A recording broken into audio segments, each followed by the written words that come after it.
This podcast is brought to you by Parentally, a comprehensive parental leave support program. Ever notice how every time someone goes on parental leave, it's hard to figure out how to cover their work? Do you bring in a backfill? What happens to the most important projects? How do you avoid overburdening everyone else by asking them to take on all of the work? And then for managers, how are they going to hit their goals when they have folks out on leave? And then, when employees return to work after parental leave, how do you re-onboard them in a way that sets them and their teams up for success and also supports the business? These are just some of the critical parts of parental leave transitions that Parentally tackles. Research shows that paid parental leave is good for individuals and smart for business, but it can backfire with attrition, disruption, and burnout for teams. Parentally provides a coaching program for employees and manager training for people leaders, driving business continuity through parental leave. If you think your company could benefit from our support, reach out to us. Visit www.parentaly.com or get in touch at hello@parentaly.com to learn more about our programs.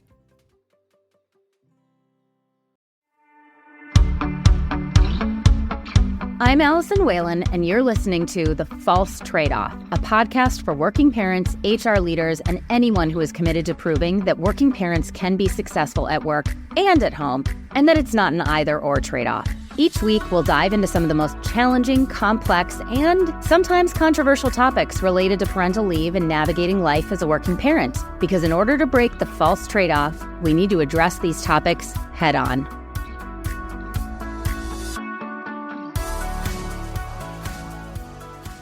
After leading the people function at Mastercard for over 12 years, former Chief People Officer Michael Fraccaro wasn't sure what was next. He was newly retired, but wasn't quite ready to fully step away from making an impact. Then a few things happened at once. He became a grandfather for the first time, he watched his daughter navigate the realities of new parenthood and career, and then he got a call from our CEO, Allison Whalen. Once he learned more about Parentally's mission, the value was clear. Michael saw how our programs solve a real business need and help employees thrive during one of the most pivotal moments in their careers. Michael became the first CHRO to join our advisory board, lending his time and expertise to help more companies take a strategic, business-minded approach to parental leave. In today's episode, Michael shares what drew him to our work, how he's seen parental leave benefits evolve throughout his career, and why he believes support through these transitions is business critical. He also opens up about what he's learning from his own family and why even a seasoned HR leader finds new perspective when watching his daughter become a parent. Enjoy the episode. Michael, thank you so much for joining me here today. It's great to be with you, Allison. Good to see you. I should say good to see you again. I would love to start with, we recently met just a couple months ago. I kind of found you at the best possible moment for me, selfishly, which is you had just announced your retirement. You were transitioning out of Mastercard and continue to do so. And you're starting to think about what's next. You don't have to do anything at all, but you started talking to me and you got really interested in what we were doing. And you decided to join us as one of our first CHRO advisors. Of all of the things that you could do in your world today, why did you even pick up the phone for me? Why Parentally? Why is this interesting for you to spend your time on this? So as you said, it came at a really interesting time. I mean, when you make a decision about, stepping down and moving on to the next stage of your life, you become quite reflective about what's important. And at around about the same time as that decision was happening from a professional perspective, there was also a personal influence as well. And so our daughter just had, her first child, our granddaughter. And so it gave me an opportunity when I started speaking with you about the work that Parentally is doing around, she's professional, our daughter, now having to go through this process about thinking about, motherhood, as well as a professional career and balancing the two. And so that was really the sort of the catalyst of why I was drawn to Parentally, because I thought, apart from benefits that organizations offer, like the parental leave and so forth, what other support is there? And so I became quite intrigued with this particular mission. And I do think the work that you're doing in Parentally about reaching out to organizations and thinking about the support before going on parental leave and then after is such an important aspect that quite often we overlook. And I thought that was really important. And now I've got a real, lived experience that's happening right now. And yes, I've had my own children, we've had our own kids, and that was a different generation and time. But this is something unique and different. And I really think there's a real great value proposition that Parentally can offer. And that's what drew me to it. And as you started to share with your network, with your coworkers at Mastercard, with folks in your life about Parentally, what has been their feedback? And has there been anything that you've learned that's surprising from them?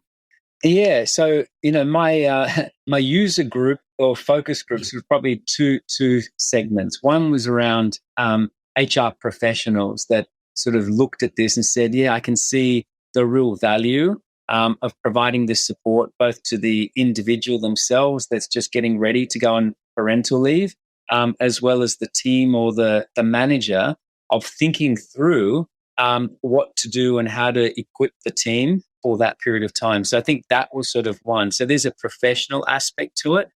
And even thinking about it from the point of view from a talent strategy, and again, from a professional point of view, we're always thinking about how do we retain, our talent?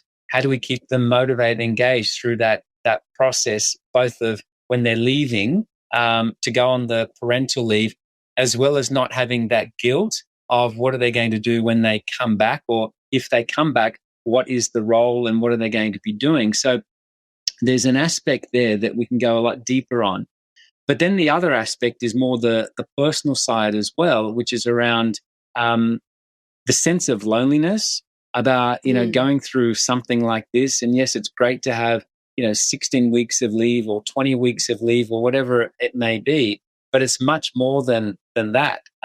It's really getting deeper into, all of the emotional aspects and thinking about all of the questions that an individual is going to have, particularly the first time around of being a mum or being a parent, and trying not to have that sense of emptiness or guilt about, those feelings are normal and natural, and having the opportunity to speak to individuals that have been through that journey before.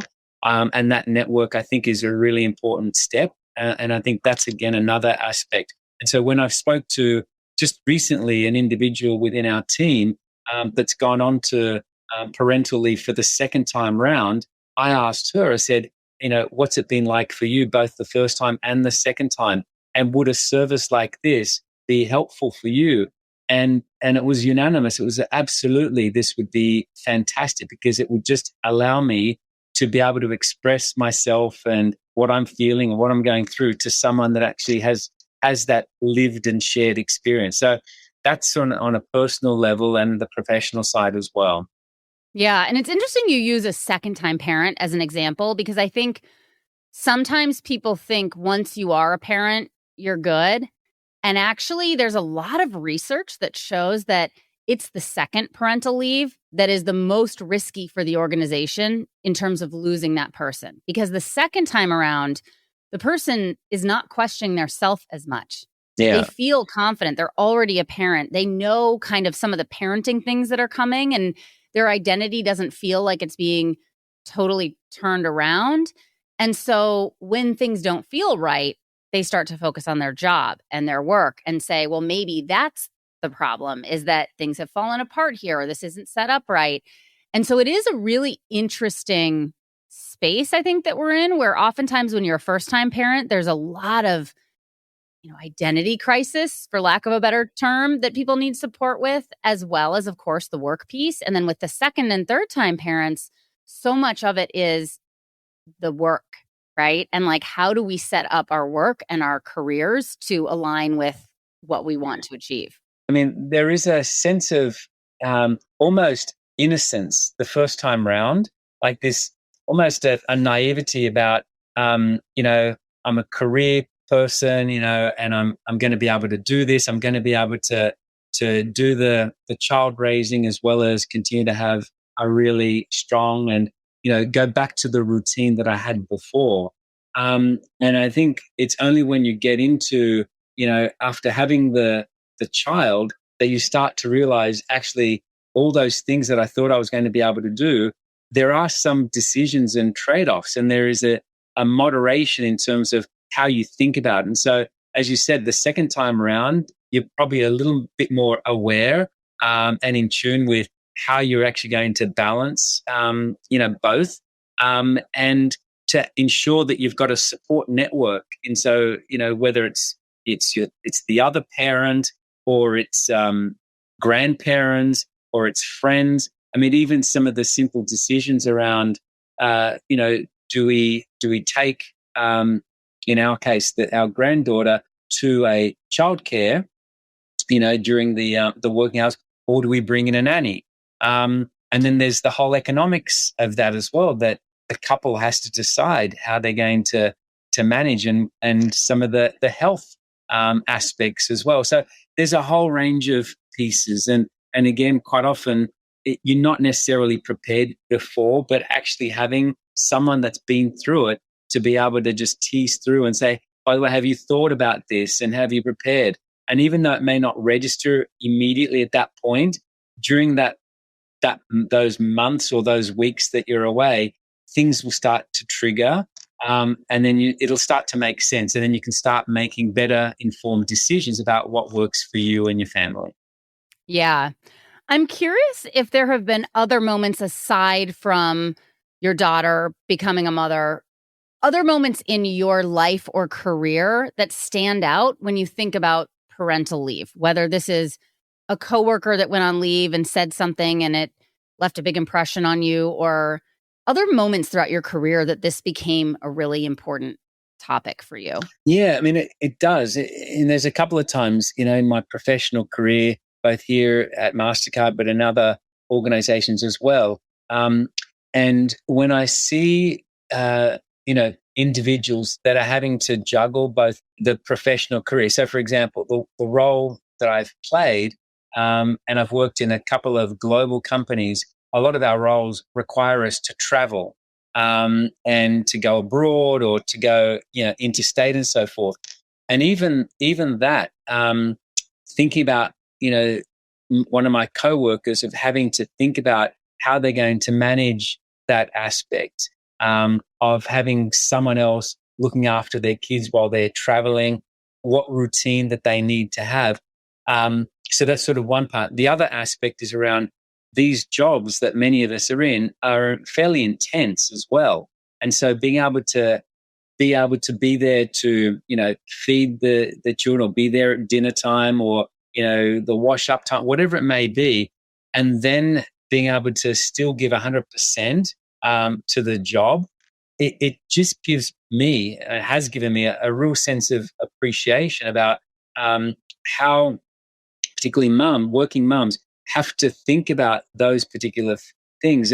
And I haven't necessarily stopped and paused and thought about, am I providing some undue pressure, right? Is there some expectation that I should have been more in tune of about how the individual has been feeling and doing the professional work, but also managing the day-to-day.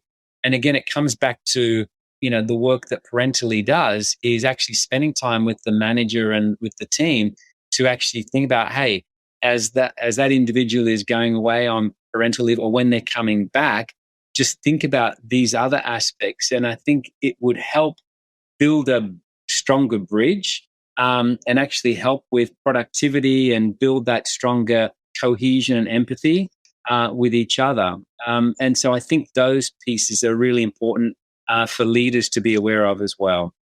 Yeah. It's funny, as you were talking, I think I couldn't stop thinking about how so much of what we see is that problem that you've described, and how oftentimes the solution is so small. It's so minor. The solution isn't usually, moms or dads or whatever don't travel. The solution is such a tiny tweak around just a little bit of flexibility that allows folks to maybe not take a full week trip, but maybe take 4 nights away instead of 6 nights away, or stay in a hotel that has a fridge for the breast milk storage. I mean, they're really minor things that as a manager, it may never occur to you. And those are the types of things where I think we drive a lot of value, because I do think that we're in this sort of, a lot of people are in dual income households where both parents are working, both parents care about their careers. And it's not necessarily like people want to downshift. If they want to, great. But is there a way for us to introduce just the tiniest bit of flexibility to support that, the career results that everybody wants and that the company wants as well? You're exactly right. Yeah. And maybe this is a good segue into, I was going to ask you, you've been at the helm of HR across a variety of organizations for many, many years. How have you seen the evolution of how companies support parents more broadly? Not just parental leave, but how would you describe that evolution from the head of HR leadership position? Yeah, it has.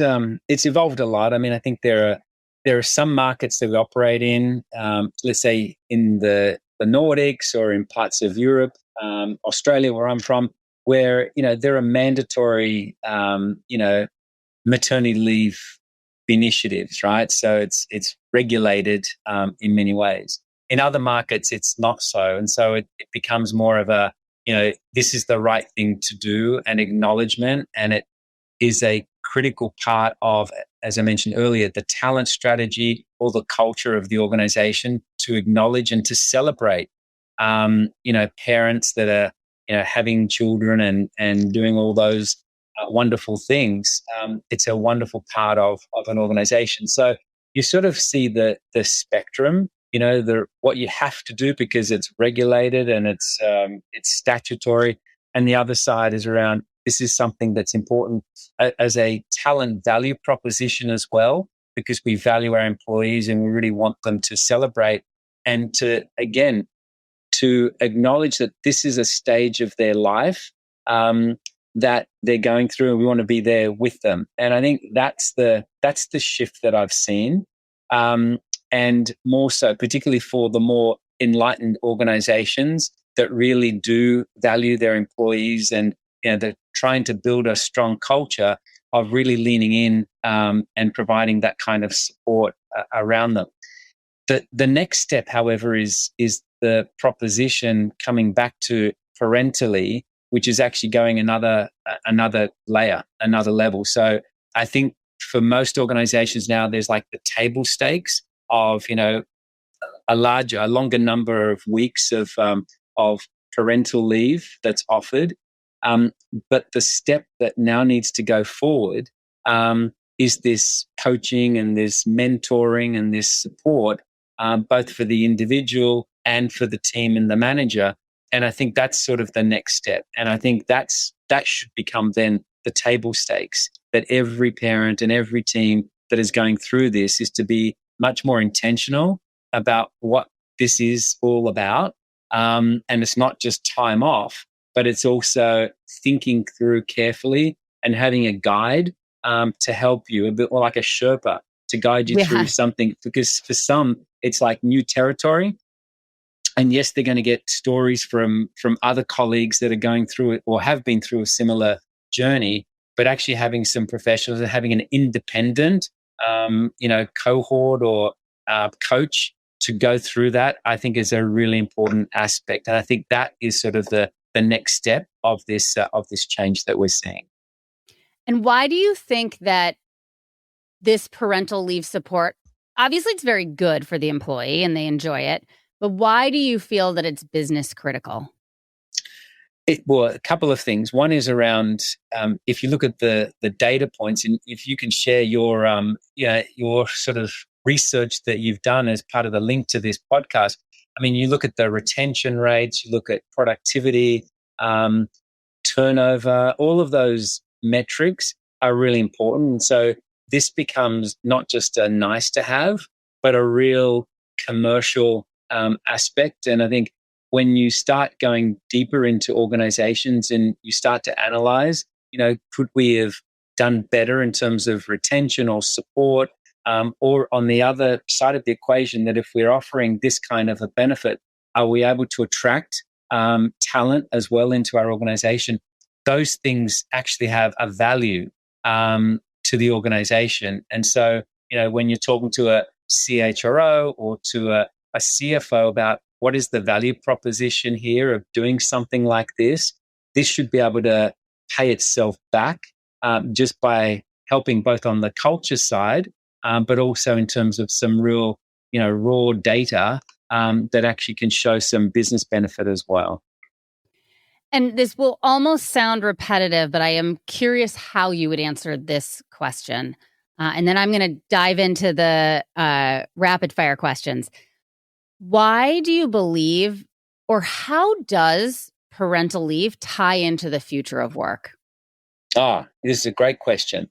Yeah, I mean, the future of work. Look, I think investing in parents, it's a critical part of our workforce.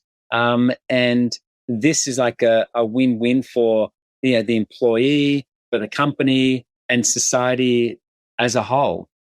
We know that the cost of healthcare, we know the cost of living is extremely high, and anything that we can do to create better value actually has better economics in the long run as well. And so I think this is such an important part of why, something like this, a benefit like this, really embedded into the organization, and they think about their workforce strategy.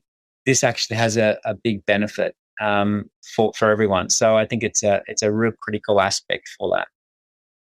I'm going to jump into the rapid fire. I'm going to ask you a couple of rapid fire questions just to get your very quick response in a couple of sentences. Some of these are not going to be related to parental leave. So I'm basically taking advantage of the fact that I have this brilliant mind in front of me to ask you these questions. First rapid fire question. You've had a front row seat to how the workforce has evolved. What is something that you saw early that others were a bit late to recognize or adopt? That's a good one. I think this whole piece around, the evolving role that leaders have, that it's not just about your formal authority, but also this moral authority. So to say it in other words, quite often we spend a lot of time in organizations thinking about org charts and who reports to who and so forth, but we lose sight of what's really important for individuals, which is purpose. And I love the saying, which is around, you get better outcome from not requiring people to do something, but inspiring them to do something. And there are times where you have to sort of blend the two.